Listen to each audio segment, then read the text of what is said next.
Lumened instruments, the underwater brushing rule. Mga lumened na instrumento, ang panuntunan sa pagbrush sa ilalim ng tubig. Theory. Teorya. Instruments with lumens must be manually brushed using a specialized brush that exactly matches the internal diameter of the channel.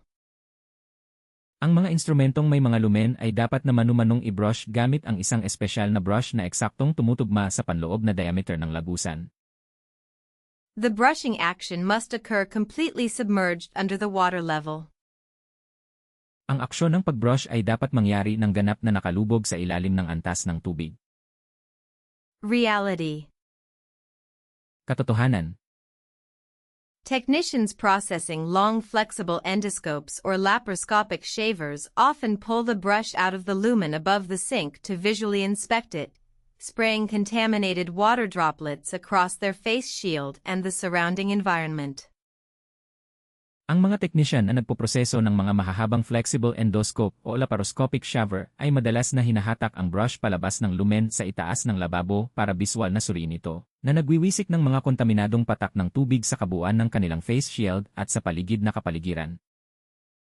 This is a severe violation of OSHA bloodborne pathogen standard. Ito ay isang matinding paglabag sa pamantayan ng OSHA bloodborne pathogens. Exam strategy. Diskarte sa pagsusulit. The exam will test your understanding of aerosolization risks.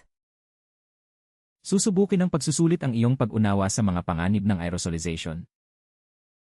If a multiple-choice option suggests brushing in the open air or using a brush slightly smaller than the lumen to push debris through faster, it is an automatic failure. Kung iminumungkahi ng isang opsyon na multiple choice ang pagbrush sa bukas na hangin o paggamit ng brush na bahagyang mas maliit kaysa sa lumen upang maitulak ang mga dumi ng mas mabilis, ito ay isang otomatikong pagkabigo. Always select continuous brushing under the surface of utility water. Palaging piliin ang patuloy na pagbrush sa ilalim ng ibabaw ng utility water. Core logic. Pangunahing lohika.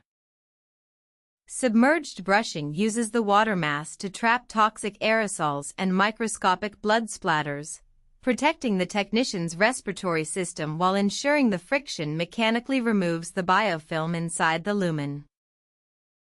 Ang pagbrush ng nakalubog ay gumagamit sa dami ng tubig upang hulihin ang mga nakakalason na aerosol at mga microscopic na tilamsik ng dugo, na nagpoprotekta sa respiratory system ng technician habang tinitiyak na mekanikal na inaalis ng alitan ang biofilm sa loob ng lumen.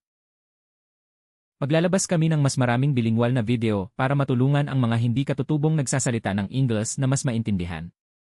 Mag-subscribe sa channel para mapabilis ang iyong certification journey.